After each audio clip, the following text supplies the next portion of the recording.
l'oratrice, je vais la présenter, mais avant tout, je veux vraiment remercier déjà son très tendre époux qui nous l'a libéré ce soir. Vous savez, Merveille, c'est une maman. Merveille est une épouse, c'est une maman, donc elle a des responsabilités.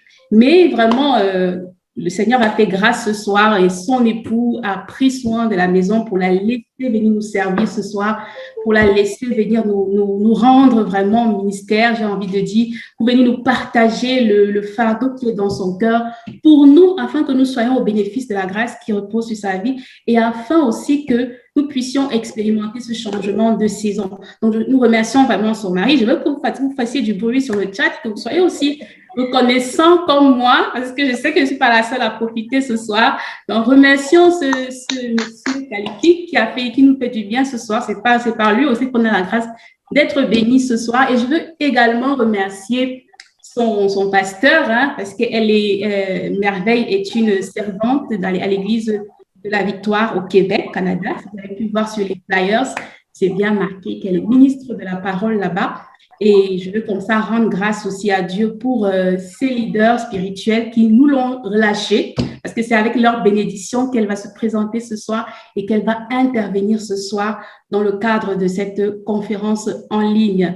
Donc ce soir, vous allez découvrir qui est Merveille. Peut-être parmi vous, il y en a qui ne la connaissent pas encore.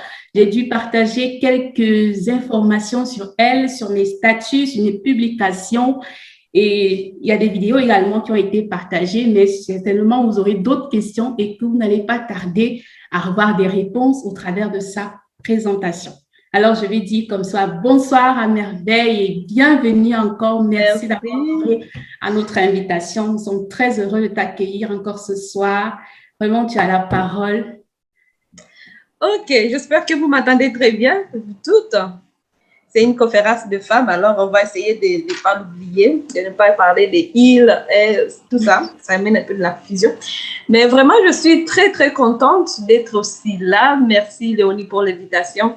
Je sais qu'on s'était parlé de ça il y a bien longtemps, mais justement que c'est Dieu qui nous aide à nous organiser et à trouver un bon moment pour qu'on puisse avoir cette conférence à faire. Et je remercie vraiment Dieu pour ça et je te remercie également d'avoir passé à moi pour dire, OK, tu as un message que tu peux venir nous partager. C'est toujours un privilège pour moi de partager la parole de Dieu et surtout aussi de mon témoignage, de mon parcours, mon expérience, essayer de dire à une femme qui peut être dans la situation peut-être similaire ou peut-être pas. Vous savez, peu importe le parcours, ça revient au même parce que c'est le même processus. C'est le même processus, peu importe le parcours de chacune de nous. Alors, c'est pour cela que c'est toujours pour moi un privilège de partager ce que je sais, ce que j'ai appris. Je continue à apprendre parce que la vie, c'est apprendre. Et je sais que vous avez aussi des choses à m'apprendre parce que dans cette conférence, on va avoir aussi ces temps-là d'échanger des questions. Et moi aussi, je veux apprendre de vous. Et je remercie vraiment Dieu pour tout ça et pour la présence de chacune. Vous savez, quand on envoie une invitation, on dit bien participer, c'est pas tout le monde qui va nécessairement dire oui, mais aussi nous comptons aussi remercier la présence de chacune de vous pour cette réunion et puis et de savoir que Dieu va nous bénir ensemble et je suis sûre et certaine que nos vies ne vont pas rester les mêmes. Il va y avoir une transformation, on va découvrir de nouvelles choses, on va se repositionner ou se positionner dépendamment de la position dans laquelle chacune de nous se retrouve. Alors, chacun va dire, OK, il faut que je m'ajuste parce qu'il y a des moments où il faut tout simplement s'ajuster. Alors, on va voir comment arriver à tout cela dans ces 2 jours, aujourd'hui et demain. Et puis, j'aimerais bien voir les visages quand même parce que je trouve que tout le monde aujourd'hui, c'est comme, OK, qu'est-ce qui se passe? Ça serait bien de mettre des visages sur des noms. Je vois Nadège, je vois Daline, je vois Myriam, je vois Gaëlle, je vois Blanche.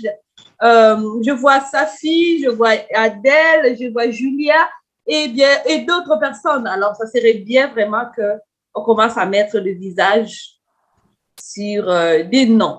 C'est préférable. C'est préférable. Et merci beaucoup pour votre présence. Je sais qu'il est encore, on vient d'ouvrir la réunion, il y a encore 5 minutes qu'on vient de commencer.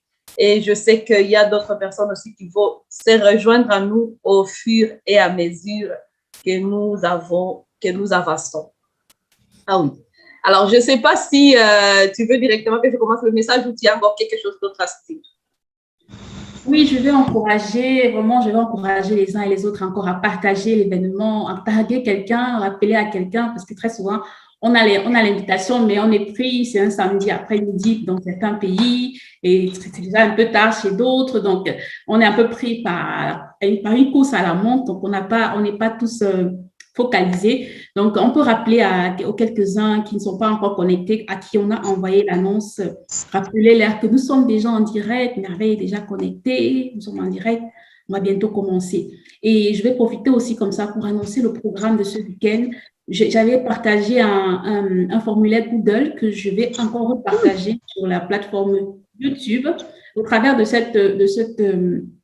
ce formulaire Google, l'objectif est de pouvoir recenser vos attentes, vos besoins, donc les clés, quels sont vos battements de cœur réels pour cette conférence, afin que voilà, Merveille puisse vraiment livrer le contenu qui cadre voilà, avec vos besoins spécifiques et naturellement aussi pouvoir participer au quiz qui va être fait à la fin de cette conférence. Ça, je tenais à l'annoncer avant qu'elle ne prenne la parole parce que ça permettrait que vous soyez plus attentifs parce qu'il y aura des questions qu'on va poser sur ce qu'elle aura partagé comme clé et on verra bien sûr les qui ont été assez assidus, ceux qui ont été assez concentrés, qui ont bénéficié du meilleur de ce qu'elle a partagé. Et ceux-là, naturellement, seront sélectionnés, quelques-uns seront sélectionnés et ils auront l'occasion de gagner une petite surprise, oui, qu'on n'annonce pas maintenant. Ça sera annoncé à la fin. Donc, restez connectés, restez concentrés, prenez le maximum et vraiment que nous soyons au bénéfice vraiment de la grâce qui est sur sa vie. Alors, je remets la parole à Merveille pour la suite. Et nous savons qu'il y a d'autres personnes aussi qui nous suivent sur YouTube, donc nous ne sommes pas les seuls parce qu'on peut peut-être croire qu'on est les seuls sur Zoom, on voit ceux qui sont sur Zoom, et sur ma part, on ne voit pas ceux qui sont sur YouTube. Alors, on salue aussi tous nos amis qui se retrouvent, nous suivent à partir de YouTube. Voilà. Soyez bénis aussi. Nous vous remercions pour votre disponibilité. Que Dieu vous bénisse et nous savons que nous allons partager, nous allons être bénis ensemble. D'accord. Alors, sans plus tarder, on va commencer alors notre sujet d'aujourd'hui. Notre sujet d'aujourd'hui, comme vous le savez très bien, ça parle de quoi? Ça parle on doit se repositionner pour entrer dans notre saison de gloire. Notre saison de gloire. Et apprêtez vos crayons, apprêtez vos carnets pour que vous écriviez toutes ces choses-là qui vous semblent utiles.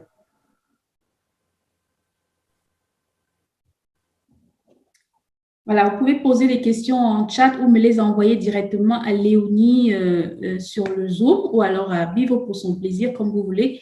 Ou alors les écrire. Ceux qui se connectent depuis YouTube, vous pouvez nous les écrire sur YouTube. Je rassemblerai les questions pour Merveille à la fin de son intervention. Donc, voilà. Bonne conférence à tous. C'est bien. Donc, à réserver des questions s'il y a une question. Donc, ça serait bien de la garder et puis on va répondre à des questions et puis après. OK, c'est parti. On va d'abord prier avant de continuer. Prions. Seigneur Dieu, nous te bénissons pour ce moment de gloire, ce moment particulier que tu avais choisi bien avant notre existence et tu voulais qu'on puisse se rencontrer avec mes sœurs. Et merci pour cette technologie qui a tellement évolué qu'on peut se rencontrer, même chacun l'état dans sa chambre, qu'on peut être ensemble. Je suis tellement contente pour ça. Et Saint-Esprit de Dieu, tu as dit dans ta parole que là où 2 ou 3 personnes sont réunies en ton nom, tu es présent.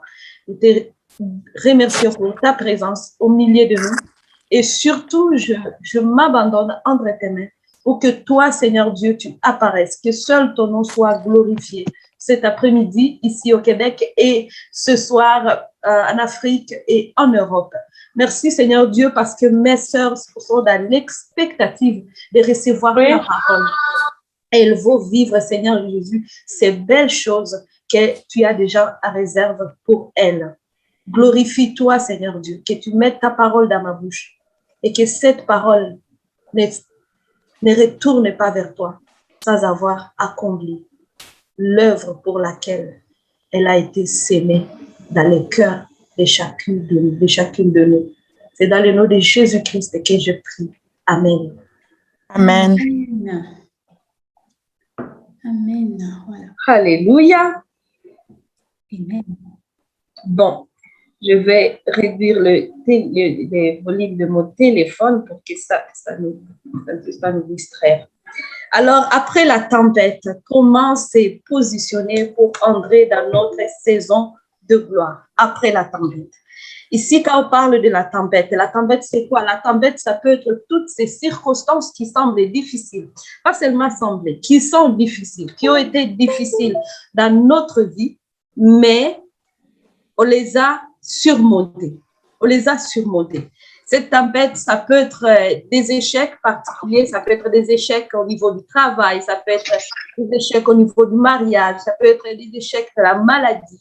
Toutes sortes de circonstances, en fait, qui peuvent amener un déséquilibre dans nos vies. C'est ce qu'on va nommer une tempête. Une tempête, ça va te secouer. Quand il y a la tempête, ça te secoue. Donc, quand tu es secoué, c'est le déséquilibre que tu vas connaître. Alors, comment est-ce qu'on peut encore remonter? Comment on peut retrouver cet équilibre, se positionner pour cet équilibre pour qu'on continue à avancer dans le chemin que Dieu a tracé pour nous, ce chemin glorieux. Nous avons ce verset qui dit, qui est dans Jérémie 29, que nous connaissons très bien. Je sais que vous l'avez entendu 1000 fois, peut-être. Et Jérémie 29, le chapitre 11.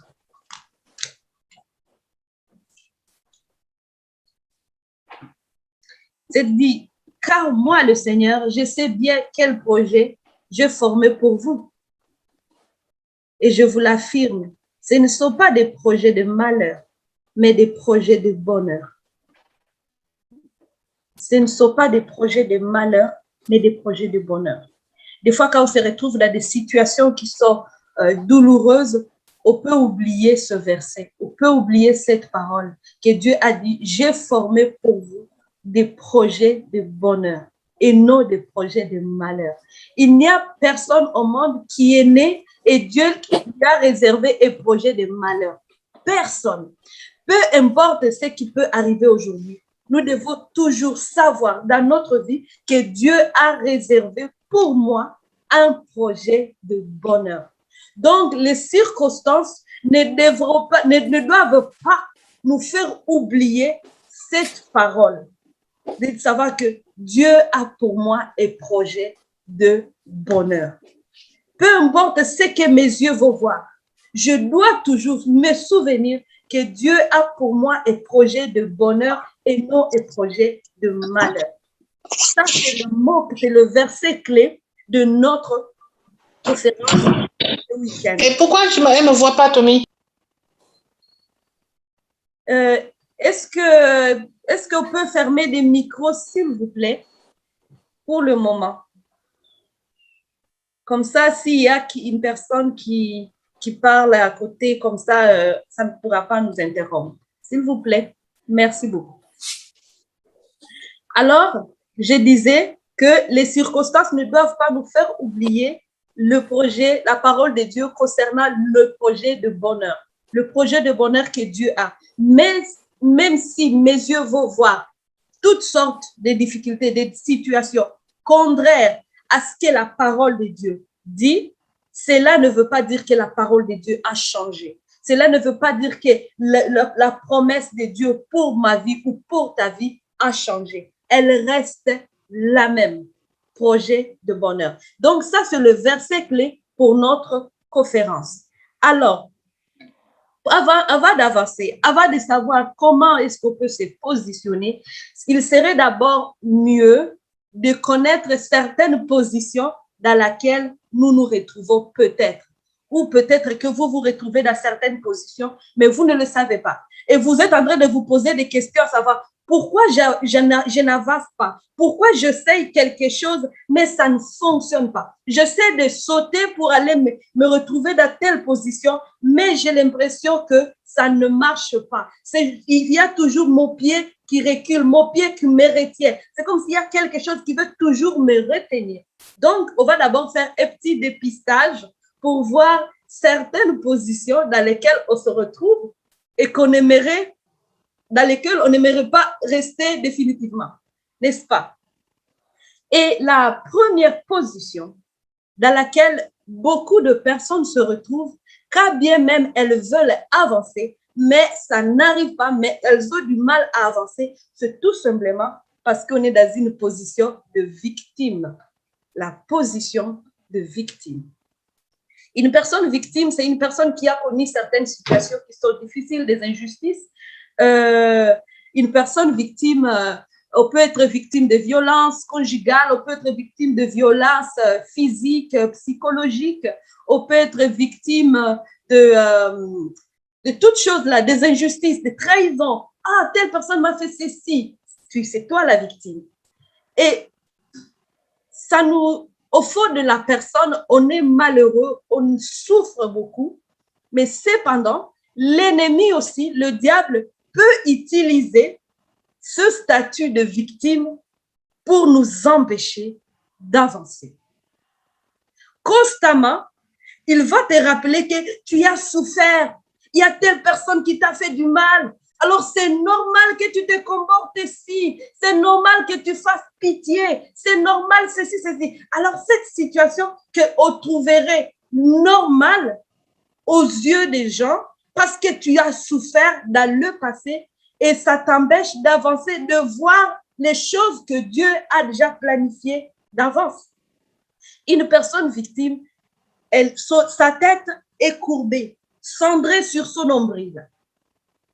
Elle ne peut pas voir devant. Elle marche comme ça, courbée. Moi, tout le temps. Et j'ai toujours dit, pour savoir qu'une personne, elle est dans la victimisation, elle va toujours parler d'elle, elle va toujours parler de ses petits bobos. Telle personne m'avait fait ça, telle personne m'avait fait ça, ceci ou cela. Donc, ça devient une excuse pour ne pas faire quelque chose. Quand on lui donne, par exemple, un reproche, oh non, vous savez, moi, j'ai déjà tellement souffert. Donc, c'est toujours ma souffrance. Ne me dites rien parce que j'ai déjà souffert assez. Alors, cette position, ça te maintient à la même place. Difficile de voir même des opportunités à venir parce qu'on est toujours cendré sur soi-même, victime des circonstances. Alors, on peut rester victime longtemps. C'est pour cela qu'il y a des personnes que tu peux voir te raconter une histoire, de dire une personne m'avait fait ça, et si tu lui poses la question, il t'avait fait ça quand? Il va dire ça fait 5 ans.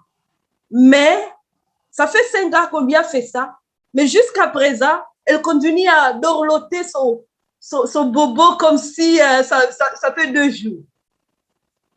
Vous n'avez jamais rencontré des gens pareils? Elle parle des choses du passé qu'on leur a fait dans 10 ans comme si c'est aujourd'hui. Pourquoi? Donc, et je vous assure que ça leur empêche d'avancer. Donc, la victimisation, c'est une position que l'ennemi va utiliser pour te maintenir à sa merci. Donc, il faut être au courant de cela. Donc, si je regarde comme ça, c'est parce qu'il y a mon ordinateur qui a mes notes. Il y a mes notes ici à l'autre côté, mais je vais faire ça et puis vous regardez. L'ennemi veut te rappeler constamment de ton passé. Il veut te rappeler constamment ton passé à toi. Alors, il va utiliser tes propres blessures pour te distraire. Donc, les propres blessures d'une victime peuvent devenir des distractions. Alors, tu te retrouves dans une position de distraction, tu es constamment distrait à cause de tes blessures antérieures. Ce n'est pas à dire que je minimise la douleur. Non, je ne minimise pas aucun, vraiment pas du tout. Pas du tout. C'est tout simplement qu'il y a un temps de pleurer et des temps d'essuyer des larmes. C'est ce que même la parole de Dieu dit dans Ecclésiaste. Il y a un temps pour tout. Un temps pour pleurer, un temps pour essuyer des larmes. Alors, si tu confonds des saisons, rester constamment dans le temps de pleurs, tu ne vas pas avancer. Tu ne vas pas avancer. Et c'est ce que le diable veut vraiment te distraire par tes blessures. Il dit, restez là. Non, tout le monde comprendra. Je me rappelle que il y a de cela 7 ans, j'ai connu vraiment une situation où, dans un échec de mariage, et puis je suis restée avec mon fils. Il avait 2 ans. Il avait 2 ans et j'étais enceinte de 9 semaines quand on s'était séparés. Je vous dis que j'avais 1000 raisons pour rester clouée dans mon lit. Rester clouée dans mon lit, me morfondre, pleurer, pleurer, pleurer. Et une chose que j'avais réalisée est qu'on s'est dit souvent, les gens vont comprendre que je mal. Donc, je peux rester dans le lit, ne rien faire, tout le monde comprendra. Vous savez. Donc, on prend cette situation pour dire, tout le monde va comprendre. Oui, évidemment, tout le monde va comprendre que tu as mal. Mais je peux te dire que pleurer pendant 5 ans, on risque de ne pas comprendre. On risque de ne plus comprendre pourquoi tu veux pleurer pendant 5 ans. C'est le temps que l'ennemi peut te prendre, te distraire, disant que tout le monde va comprendre. Cette période-là, quand mon fils avait 2 ans, j'avais le choix de me lever pour l'accompagner jouer à l'extérieur, pour l'accompagner. Je vais vous donner des petits exemples qui sont dans notre quotidien, mais qui ont tellement de la valeur. J'avais le choix d'accompagner mon fils au parc ou de ne pas le faire, rester dans mon lit, ne rien faire, pleurer. On m'a abandonnée, je suis malheureuse. J'avais ce choix-là. Et je me disais, mon fils pouvait aussi comprendre que je vais mal, que je vais mal. Cependant, je priverai ce fils-là des bons moments pour jouer. Je l'aurais empêché de jouer parce qu'un fils de 2 ans ne peut pas comprendre les choses d'adultes. Tout simplement, c'est comme si on lui fait porter des choses qui sont plus grandes que lui. Alors, je prenais chaque fois des décisions de dire, Merveille, ou bien tu te morfonds, ou bien tu vas aller tout simplement à l'extérieur, accompagner ton fils, jouer. C'est un petit exemple que je donne. Or, quand on a des raisons, on a 1000 raisons pour ne rien faire, pour rester dans la situation des victimes. On en a 1000 raisons. Mais ce qui va profiter, à qui cette situation des victimes va nuire, ça nous retarde, ça retarde notre destinée, ça nous distrait dans plein de choses. Et notre entourage va payer aussi le prix dans quelque chose d'abord que ça ne leur concerne pas. Alors, il faut être vigilant dans ce truc-là. Et vous savez, qu'est-ce que la position de victime va engendrer? La position de victime va engendrer certains caractères nuisibles qui viendront paralyser, bloquer toutes les belles choses, les beaux projets que Dieu a pour nous. Quand on est victime, on va être toujours dans la tristesse. Une victime joyeuse, ça n'existe pas. Une victime joyeuse, ça n'existe pas. On ne peut pas être malheureuse, joyeuse en même temps. Ça ne fonctionne pas. Donc, quand on est constamment dans la position des victimes, directement, ça va engendrer en nous la tristesse à tout moment. Ça va engendrer en nous la colère. Colère vis-à-vis de qui? Vis-à-vis de ces gens-là qui nous ont blessés, que nous allons considérer comme des monstres. C'est à cause de telle personne que je suis comme ça. Voilà ce que ça va faire. Donc, quand les gens te demandent pourquoi tu es... C'est telle personne à cause d'elle que je suis comme ça. Si vous me voyez aujourd'hui, c'est à cause de telle personne. Si telle chose n'avance pas, c'est à cause de... Alors, ça engendre la colère en nous. Et une autre chose que ça va faire, ça va nous empêcher de pardonner, d'où d'aimer les gens. Parce que le non-pardon, c'est tout simplement qu'on n'arrive pas à aimer les autres.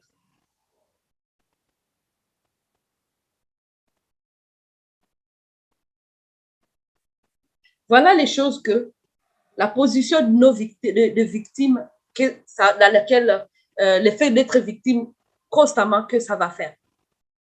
Ça crée la colère, la tristesse tout le temps et le non-pardon, d'où on aura la difficulté d'aimer. Et ces choses-là vont amener un blocage sur toutes les belles choses que Dieu veut réaliser dans notre vie. Et on peut toujours se demander pourquoi je n'arrive pas à avancer dans tel domaine.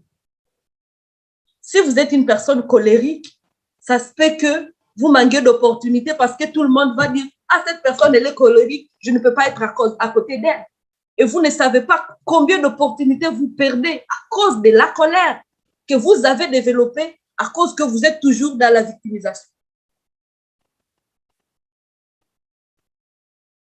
Donc, le problème, ce n'est pas que Dieu ne veut pas te faire du bien.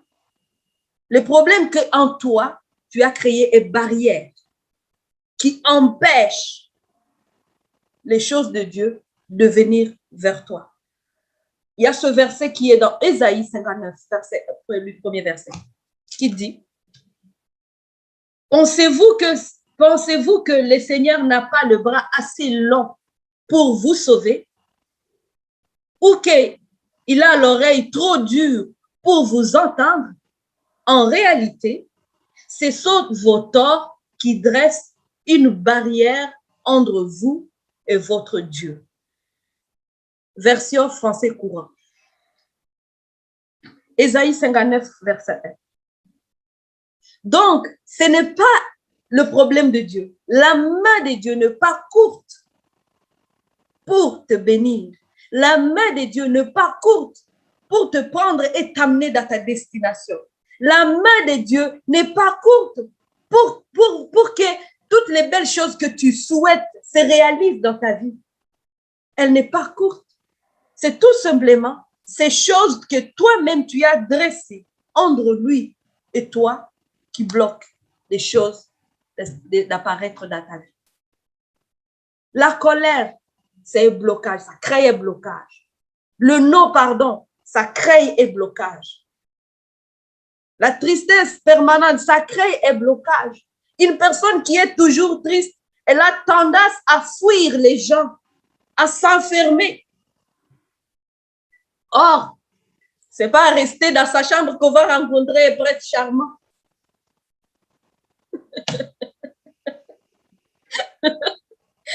Ouais, laisse-moi dire ça comme ça. Alors, vous vous demandez comment ça se passe. Il y a ce blocage-là que toi-même tu as, des murs que toi-même tu as posés.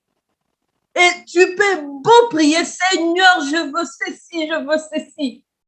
Le verset dit, ce n'est pas que son oreille est dure pour vous entendre. En réalité, ce sont vos torts qui dressent une barrière entre vous et lui.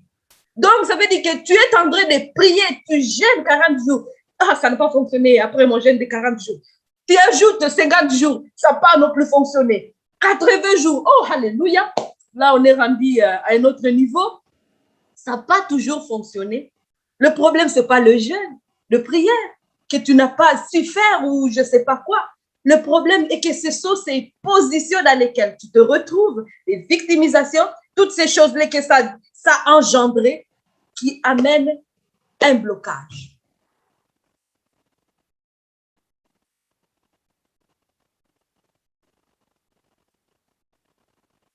La deuxième position, la première était la position de victime. Donc là, on est en train de faire un diagnostic, n'est-ce pas? Parce que avant de trouver des remèdes, il faut d'abord poser un diagnostic que chacun va dire, ben, qu'est-ce qui se passe? Est-ce que tu es dans une position de victime? Constamment, tu parles de ce que ton ex t'a fait? Oh, tu n'as jamais arrivé à lui pardonner. Ça se peut que tu mettes même un tueur à gage sur sa tête.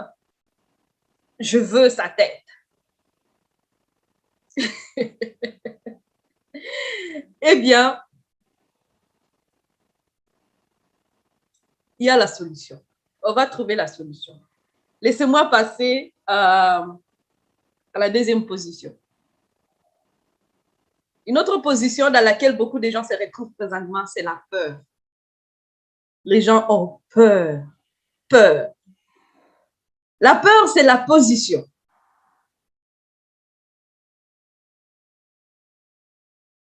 Quand je parle de la peur, ici, je parle du manque de détermination. Je parle de la peur de l'échec, la peur de l'inconnu. Et vous rencontrerez que beaucoup de gens qui ont peur, par exemple, de l'échec, ils confondent la peur de l'échec avec la prudence. Beaucoup de gens pensent qu'ils sont prudents.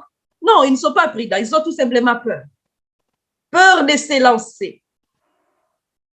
Peur d'avancer dans un chemin qu'ils ne connaissent pas.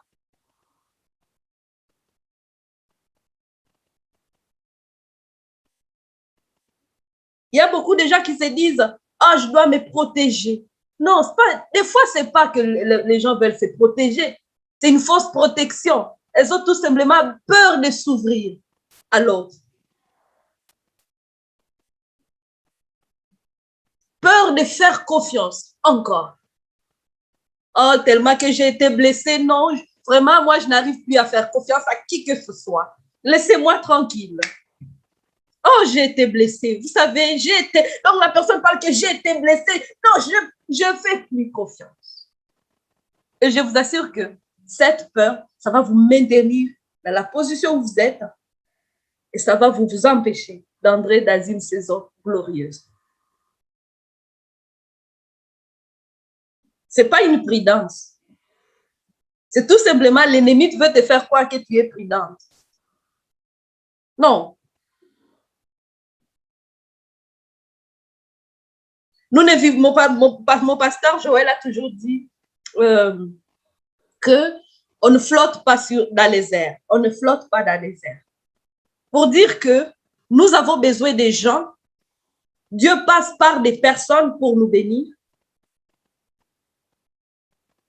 Alors, si tu n'arrives plus à faire confiance à qui que ce soit, il n'y a rien qui va t'arriver.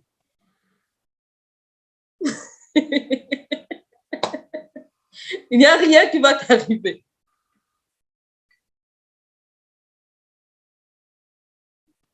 La peur, c'est une arme que l'ennemi va utiliser pour t'immobiliser. C'est une arme que l'ennemi utilise pour immobiliser la personne. Il arrive qu'on a des projets, des grands projets, dans lesquels on veut se lancer, dans des entreprises qu'on veut créer. Et du coup, tu te vois incapable. Du coup, tu trouves que non, je ne peux pas y arriver. C'est trop grand pour être vrai. C'est comme si l'ennemi t'injecte quelque chose qui vient te paralyser. Imaginez une personne qui est à l'hôpital, puis on lui injecte. Qu'est-ce qu'on appelle ça? Pour que tu ne sentes plus de douleur. C'est l'anesthésie. La peur, c'est comme l'anesthésie. Ça t'immobilise. Tu ne ressens plus aucune douleur. Or, il n'y a pas d'affandement sans douleur. Qui veut un bébé, se prépare à quelque chose qui fait un peu mal quand même. Même s'il y a la mort, il y a, je ne sais pas, le truc là qu'on injecte aux femmes enceintes pour accoucher, mais toujours, il y a des petites douleurs là qui vont paraître. Donc, tu ne peux pas vouloir accoucher en même temps que tu ne peux plus rien sentir, aucune douleur. Ça, c'est pas possible. À ce moment-là, tu dois être paralysé pour ne plus sentir de douleur. Et c'est ce que l'ennemi va te dire. Donc, du coup, quand tu vois quelque chose de grand que tu veux réaliser, l'ennemi te dit non, tu ne peux pas y arriver, c'est trop grand. C'est au-dessus de tes moyens. Et pour te calmer, il te dit oublie. Et quand tu oublies, tu restes dans ton canapé. Ouais, paralysé. Paralysé.